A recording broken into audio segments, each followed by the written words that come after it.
Push yourself because no one's going to do it for you. Hey there, how's it going, you guys? Thanks for joining me for another episode of Bitcoin and Coffee. I'll be your host, Eugene Forrest. So, what are we looking at today with these crazy cryptocurrency markets? We're not getting any traction, right? We're not getting over that $12,000. We were shaking that magic 8 ball, trying to see where we're going to go in the future. Everyone's losing a little bit of optimism at this point, possibly considering dropping back down a bit.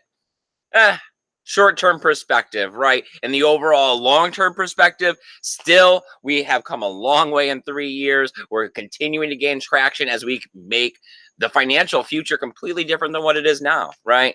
Dollar bills printed off all the time. Nobody knows why. Nobody really knows how. What's backing it? Nothing, right? What do we got going on with Bitcoin? Everyone's always complaining about what's backing it. So much electricity usage, computers, hardware, investment, time, right? And you know who's here fighting the good fight with us here? Viva la Bitcoining. My co-host, Sammy. Viva la Bitcoin. Good evening, everyone. So how are you this evening, Samantha? I'm all right. I'm good. I'm good. Yeah? Yeah. So what are you thinking about this? I mean, are you disappointed that we're not continuing to take large bounds upwards and onwards like we, No, I mean, I'm more tortoise style, slow and steady, Slow and steady. wins the race. I feel you. Well, I mean, we've seen the altcoin starting to move up a little bit today. You think we're going to be seeing an altcoin rally this time around? I mean, that's been kind of one of the big ticket items that people are talking about is what is the altcoin market going to be like? Is it going to be the same as last year? A lot of this talk of having only certain projects. Well, we've seen XRP take a jump today a little bit. I mean, I don't know. I do think that, like how a lot of the YouTubers are saying that, yes, it should be kind of a different altcoin season or whatever. Like, I'm hoping that, yes, it won't just literally be people randomly picking the top 200 and, placing bets. I think that there's probably enough regulation in place already, and what will be coming out through the pipeline where anything that's actually worth the while over just holding Bitcoin, we're probably not going to have access to. So, all right, would you mind pulling up Coin Paprika? Let's take a look at these charts. Let's see what we got going on with these altcoins. Let's do a little bit of fundraising as we continue to do around here, as we want to get off to Mulberry Mountain and the Ozarks and, pass out Bitcoin flyers. We got a lot of news to go over today to incite that conversation. But as always, what's going on around here, Samantha? Oh, dear God. Spreading awareness. Spreading awareness. So comment in the chat. Let us know what you got going on because you guys are the main part of the show. I can't refresh and have a thought. Oh, my Lord. But it is refreshed. All right. So let's see. What do we got going on here? Look at that BTC dominant. 62.28%. Not bad at all. Almost 2% on top of the market cap. There we go. Slow and steady. $320 billion. We got Bitcoin coming in at $11,224, up 2.1% in the last 24 hours. Right, we want to see it over 12. We want to see it getting back towards 13. I mean, when would I be looking for something like this? Possibly not till later on this month. But I'm not here for financial advice. That's just me speculating on top of speculators speculating. All right, we got Ethereum at $288. That's down 0.14, down 8% in the overall week. Having trouble getting over that $300 and maintaining it. What are we going to see down the pipeline?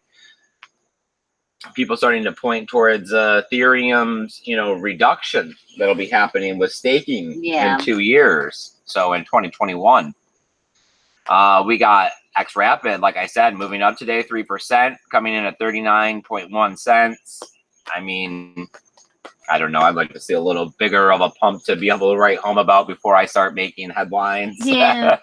We got Litecoin, $118, still undervalued, still need to be buying this stuff. I don't know what's going on. I mean, I guess they're going to be factoring in the halvening when the supply is diminished. So, I mean, we could be looking at the pump for this, looking a month or two after the halvening. Right, when people actually start realizing. So down 11% in the overall week. We got Bitcoin Cash, $407. That's down 1.7% in the last 24, or up 1.74% in the last 24 hours. We got EOS, $5.79. That's up 0.67, so above your 550, Samantha, still in your range. We got BNB token at 32.73. That is making some sideways action, not dropping out of those 30s at all now that it's made it there. Yeah. Tether at $1. Tron, 3.2 cents. You want to take a look at Steam Back Dollar, see what we got going on? Why not? Steam Back Dollar. Ooh. Undervalued, 98.9 cents. Possibly saying that this is a good time to go ahead and pick up alts. I mean, this is just a crazy indicator, so. Right, but we are not the only ones. All right, as we do every single episode around here, we're trying to raise funds, right? We're back at it. We're out there with our grassroots movement, trying to spread Bitcoin awareness. We print up flyers with embedded QR codes. We try to get out there to these music festivals and pass them out to everybody. We try to talk to people about Bitcoin. Last time it went over really well. We changed the flyer up a bit and made it a little more simplistic with only one embedded QR code. We added the hashtag Bitcoin and coffee to the flyer so that if they wanted continued help and support, because we provide the free help desk, they were able to find us. So I'd like to possibly make a whole nother flyer this time around, looking for help. Right? If you'd want to get in on this, please contact us. You can hit me up on the Twitter. You can hit me up at my email. It's eugeneforce20@gmail.com. Besides that, we got to thank Paul Rouleau. As always, our biggest contributor, our best friend around here to the channel. Yep. Kicking us off here, and we've also added the Facebook since we've been having a hard time with YouTube. They also allow us to run a fundraiser over there, so we're running the fundraiser to also be able to give you a way to donate that fiat cash, because it's hard to part with the cryptocurrency, and they take a lot less than super chats and Patreons and all those kinds of things. Yep. So, and Paul Rouleau has graciously kicked this off over there. Donated over here too. So please, I also recommend for you guys, come follow me on all the different social media I post to. You never know what's going to happen in the future, and you got to be able to keep up to date in case I get banned from somewhere as we continue to fight the good fight, have the revolution at hand, and tell everybody about Bitcoin and how it's a better form of money. So you got to start early. You got to start young. Let's get them invested. All right, let's stop the screen share. Let's pull out this backyard. Let's pop up the chat and see who is here. Let me grab this cup of coffee. Man, it has been raining, right, Samantha? We were not able to get out here yesterday. We were without power for like 4 or 5 hours. Definitely has me reconsidering some generators and solar powers and batteries and things like that, because I mean, we still would have had internet access if I would have been able to power the router. Yeah, and I mean, it wasn't even that horrible of a storm. It's just that we're in the middle of nowhere. So, yeah. Well, so maybe generator, maybe. All right. So what do we got going on over there in the chat, Samantha? Is anybody hanging out with us? As always, please don't lurk in the dark, right? Please come out. Please talk to us. Please let Samantha know that you're here. Tell us what you got going on. Tell us if you had a good 4th of July. Tell us if you lost any of your fingers, right? Yeah, right. Do you have them all? Have you counted? Okay. So, Truth Monster is here. Client is here. Truth Monster says he's refreshing his adult beverage. Good awesome. For you. Paul Rouleau is here. He says, good evening. Truth Monster says, wait, your glasses? The turkey get them? No, I got the contacts in today. I used to not wear the glasses on the show. It's been a while. Yep. I actually have an appointment on Friday to go get a new pair of glasses. Yeah. So that'll definitely change up the way things look around here when they come in. Right. Be all super on point and crisp, and right. Everyone, what was that? The guy I used to work. Oh, he said I look like a mad scientist because he knew me before, and then I got those glasses. I wonder what the new glasses will make me look like. Right.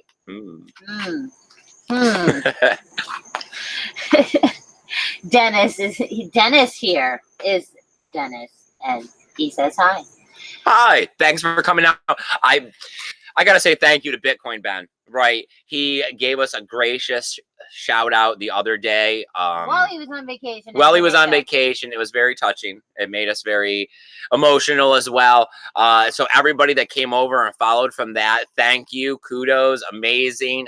Please hit the notification bell. We try to get out here every single day about between 6 and 8. 7's been going pretty good for us for making it after work. And we've been every day lately. Every day. We've been trying. Yep.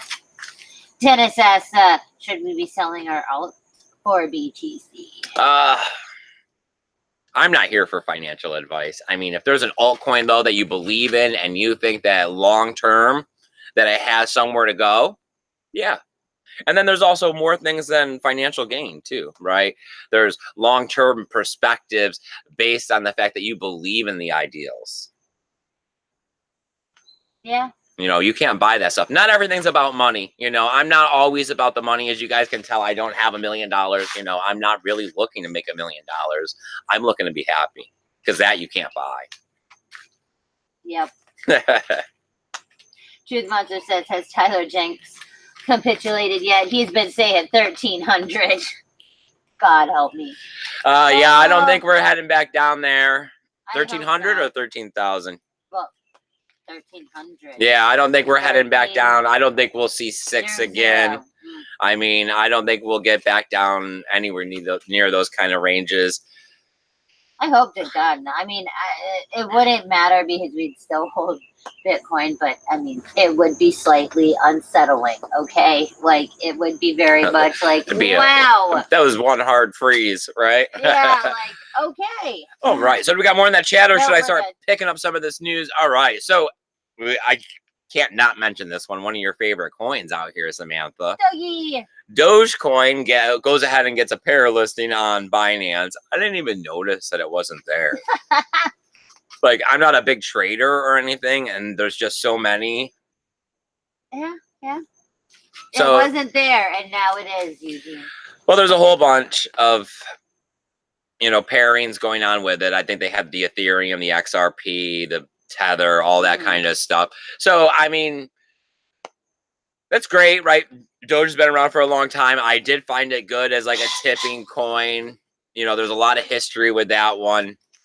I just like that it's a stupid Jack. Like, I know you like the meme sense of it, and that's what a lot of people do, is the novelty of the situation and the fact that they're like practically worthless. Yep. That it was just horrible punny nonsense that turned into something way more. Yep. Well, as we continue along with this, we're looking at that 67% of alts are down over 90% still from the all-time high.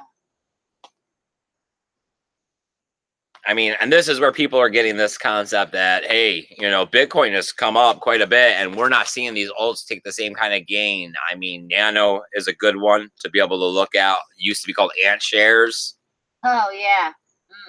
I mean, where's that project gone? I mean,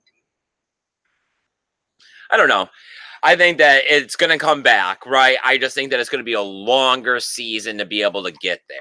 Right. I think that we're going to have to get Bitcoin to a sustainable value where people are looking at it, seeing it as legitimized. And then when they're looking at Bitcoin and seeing it as legitimized, then they say, we need to continue and expand this ideal of cryptocurrency and blockchain into the other aspects. And as we're here already building it, we are just far from the average everyday person, the institutional, the government, which is really the ones that are going to adopt and utilize all of these other blockchains and make it worthwhile. Because unless the blockchain is down in the DMV helping me get through that line quicker. Oh God, I know, right? You know, it's not going to do me any good unless it's going to get the product quicker to the store where I know it's better for less.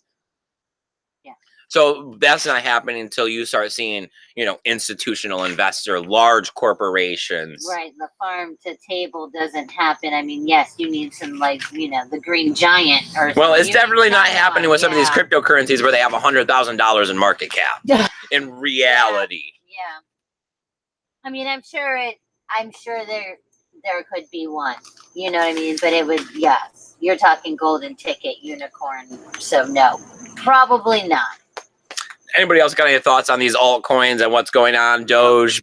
All right. Well, moving along then. I don't know if you guys caught our good friend Crypto tips. Ha. You got to make sure we don't say Samantha's words there that she likes to call her. Because it just slips out. It's so close. I know. All right. So That's how it became Trezor, funny. Keep Key. A lot of people use those as their hardware wallets. This I'm not finding all that shocking. We have heard already that if you could get your hands on a ledger, that there are ways of being able to compromise it to be able to figure out what the passcodes are. Right? This is old news. Based on the electricity that travels through the wires, right? That's what I think it was. Well, now we're seeing that with the Trezor and the Keep Key, that there's a circuit board or something I seen in the video, and you can hook it up, and like within 5 minutes, it can extract the private key. So this is a little easier than the ledger.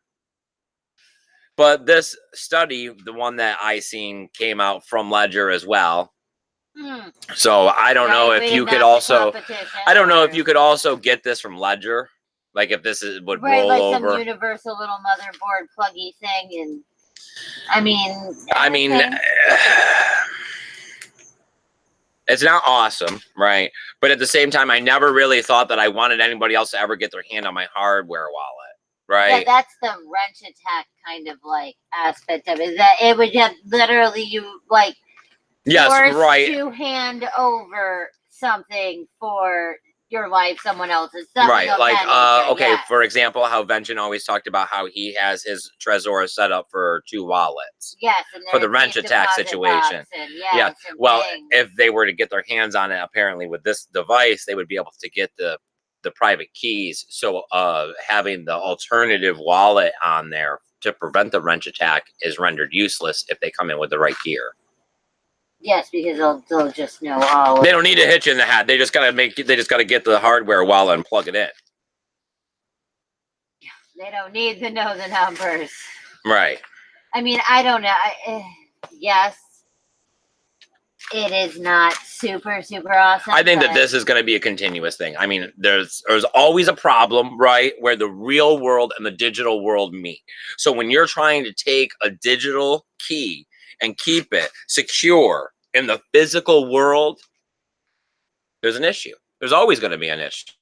Well, I mean, yeah, at some point there wasn't credit card skimmers on gas pumps and things like that, because that was, I still shake every single one now since that one time just to make sure that there is not a skimmer on my gas pump before I slide that card. You know what I mean? Like at some point that was, oh no, this is too high end for anybody to figure this out. And then over time people did.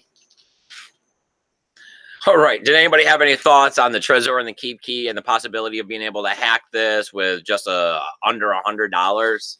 Under $100. Under $100. So that's where it makes it real profitable, is that this gear that you need to be able to make this happen is less than the device itself. No one is talking. All right. Well, moving on with the news then. We're looking at Iranian officials. They're mixed up, right? They can't figure out what's going on with Bitcoin. They don't know how they feel about the situation. I mean, 1 minute they're acting for it, the next second they're acting against it, right? Well, we're looking at the possibility. I mean, it's news articles coming out of the local area, not giving a whole lot of proof. I would have asked a lot more questions, but saying that U.S. Congress is working to stop them to be able to have access to crypto. And this is, we've heard this argument before where U.S. sanctions, right? How do you get around U.S. sanctions? Because the U.S. controls everything with the strong arm on the SWIFT system.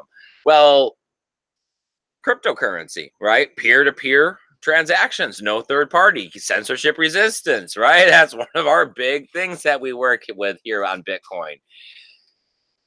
So what are they going to do, though? How are they going to stop them from being able to get access to cryptocurrency? Right. That's what my questions were. Like, what are they going to? How are they going to? You're going to stop, but how are you actually going to do this? I don't know. I mean, if they were wanting to stop me from doing it, then that would tell me that this is the right avenue of what I need to be doing, because there's a reason they're trying to shut me down from getting this stuff. But I don't know. We'll see. We'll see what happens. Well, as I continue to say that they're mixed up and don't know what's happening, they have bills, right, that have come out of the House and the Senate over there, and they're still unpassed, which are supposed to be helping with regulation and be able to figure out how they take like what they're cryptocurrency. deeming it, Yeah, or, ICOs and, you know, how it's viewed as currency, taxes, all of that kind of stuff, where we've watched a lot of countries really unroll with these regulations so that we do have some more definitive lines on what this stuff is, some closing out the wild, categories, wild west situation quite a bit from where it was when I got in my day. But so as we move on here, there were also some talks in January of them releasing plans of their own state-backed cryptocurrency, which would have been something like the Petro, like we had seen from Venezuela, which went over horribly. But once again, this ideal keeps coming around about states making their own cryptocurrency instead of printing a fiat cash. But this one seems to not be getting any traction. Right. Well, then recently we've had articles coming out talking about how they're cracking down on miners, that they get a subsidy for power. So if they're not mining, they want to, you know, make them pay more for the electricity, shut these places down. They've also went ahead and confiscated over 1,000 miners because of the situation. Oh, yeah, that's a little aggressively negative. I don't know. Maybe they're just taking them and bringing them back somewhere and hooking them direct up to their own nuclear plants, you know, like, since they're buying all the power already and they're trying to get their own Bitcoin. Yeah, I mean, you never freaking know. I would not put it past somebody. Well, hindsight's going to be 2020. We'll all know in 50 years when we look back. Right. You're like, oh, crap, that's when Iran took over the world. They got 1,000 Bitcoin miners.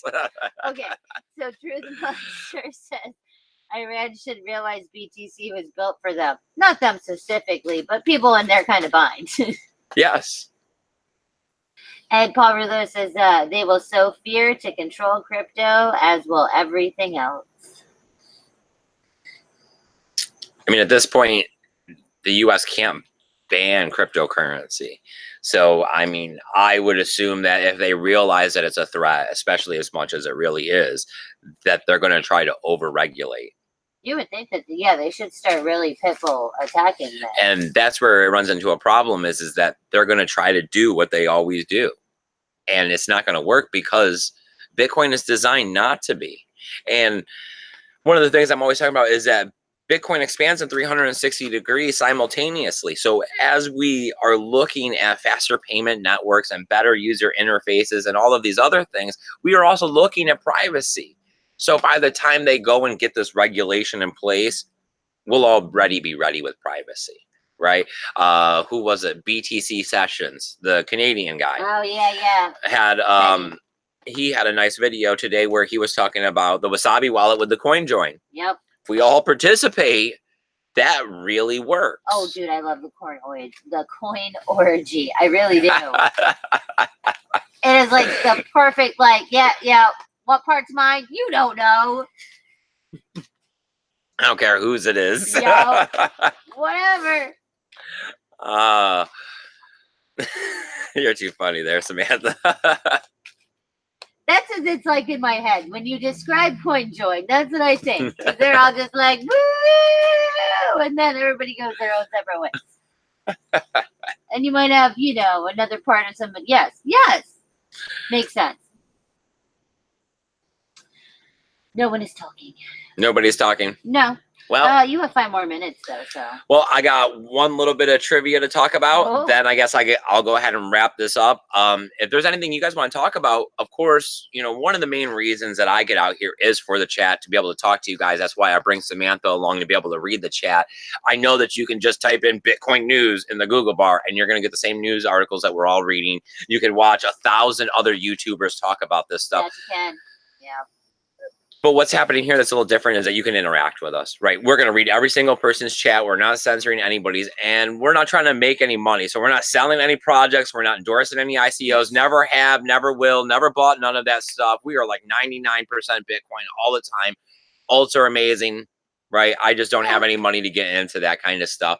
But while we are here, we're going to spread Bitcoin awareness because it has no marketing department. So if you give a few dollars here and there to any one of those funds, they all go back to the channel to be able to make everything happen. And we'd really appreciate it. So what do we got going on here, Samantha? Jeopardy. It's been a while since I've seen a Jeopardy episode. Me too. I mean, I have to think back to hanging out with my grandma, right? I mean, it's definitely been a minute. I don't know, probably at least 7 years since I've seen a Jeopardy. So Jeopardy is only supposed to be a high school education level. I did not know that. Wow, really? Yeah, you're only That's a little if you disturbing. graduate from high school, like that is the highest level education for the question, you like should their be level able of to know these questioning. things. Okay. All right. Well, they went and asked, Bitcoin uses what tech as its transaction record? She just looked at me and Do said you know? it, and I was like, "What the what? Blockchain? Wait, what?" And he was like, "Yes, that is the answer." Well, that was the question they asked on Monday night. I didn't see in the article how much the question was worth, though. Right? Was it a double? Was it down there at the bottom? Was it like $100? Yeah, right. Yeah. Or was it at the top? It wasn't in tech. Like, yes. Well, what category was it in? It's this ideal of cryptocurrency coming back to the mainstream media, right? The limelight. I talk about that these are the bigger indicators that I personally like to use to let me know what's happening. I wasn't hearing anything about Bitcoin, right? When we were down there in the bear market, people had heard of it and then they were just like gasping at the price. Like, oh, wasn't that 20,000? Yeah, that's worth 6, 3, 5. I mean, is making a reemergence, right? I just hope that this time around, maybe the media embraces it a little different. Yes. Not so much, of this propaganda of terrorism and money laundering and right. I mean, yes. How many of your cop shows did we watch where they wanted the money in Bitcoin for kidnapping the girl? Oh, so many, and that's what I mean. Like when we first got in, there was nothing. Then we started hearing tidbits that weren't bad, like in shows and in stuff. Remember, it was, oh God, one of the cartoons had said it for a second. They were like, oh, you can pay me in Bitcoin or something. It was like, oh my God. And like, but then it started going negative. Then it stopped because, bear market, no one wants to, yes. Well, as it's coming back, as we see the Google trends increasing, as we see all of these indicators, right? I'm noticing Andreas Antonopoulos is starting to come back more. Have you noticed a video on the side of the bar over there on YouTube with him in I think it's like London News or London Record something. I watched it the other day. It was pretty good. You get you get into it, and then all of a sudden it tells you to go to the website to continue watching the video. Man. Boo. Truth Monster says the thing about Jeopardy is the speed. I know most of the answers, but sometimes it takes me a minute. They are always way too fast. Yes, where you're all like, holy crap, I knew it was Italy, but I couldn't even really, what's up? Right, they're saying the answers before you really registered exactly what the question was. It's also that, I mean, it's in the form of a statement-ness, which sucks. Like, what is that? What is that? Ugh. Samantha. All right, so Andy Anderson is here now. He says hi. Hi. Hi, Andy. Thanks for coming out. We're about wrapping up this episode, though. Is there anything else that anybody wants to talk about? Because besides that, I mean, I guess we're going to let you go. We'll be seeing you guys tomorrow. We will. Right? Anything, Samantha? No, we are good. Okay. We'll be seeing you guys tomorrow at 7 o'clock. Please hit that notification bell. That's a better way because, we are people. Things change around. Hit the thumbs up button, though. It really do a lot for the channel. It helps put us in that side column so other people can find us. We're trying to spread awareness. We're continuing to try to raise money around here to get out there and pass out flyers. Because, hey, remember, the people that are going to use Bitcoin every single day, that it's really going to make a difference in their life, is not this generation. It's not the next generation. It's not our children. It's their children. They're not even born yet, right? Benton says that the London Real channel irritated him trying to clickbait me off to their channel. I know, I didn't go to it either once it happened. I was like, oh, well, I'm not clicking away. Nope. Sorry, London Real. No, thank you. Benton. That's funny. See, we all think the same. That's why we're all in this space. We were all smart enough to realize that there's something wrong with the dollar bill. And I mean, Satoshi Nakamoto came up with the solution. And there's been enough time invested in this where it's working. It really is working. And it's only going to get better. So I have faith in it now because there's so much time into it. And yes, 10 years, some people would say is not a lot. But in technology time, that 10 years is more like 100 years. So this is working, and it's working faster than anybody realizes. So we're going to wake up, or they're going to wake up, and the world's going to be different and they're not going to know what happened. And we're just on the cutting edge of all of this. So I hope you guys go out there and enjoy the rest of your Saturday night. I'll see you tomorrow for another cup of coffee. Remember to keep that BTC safe. Later. Bye, guys.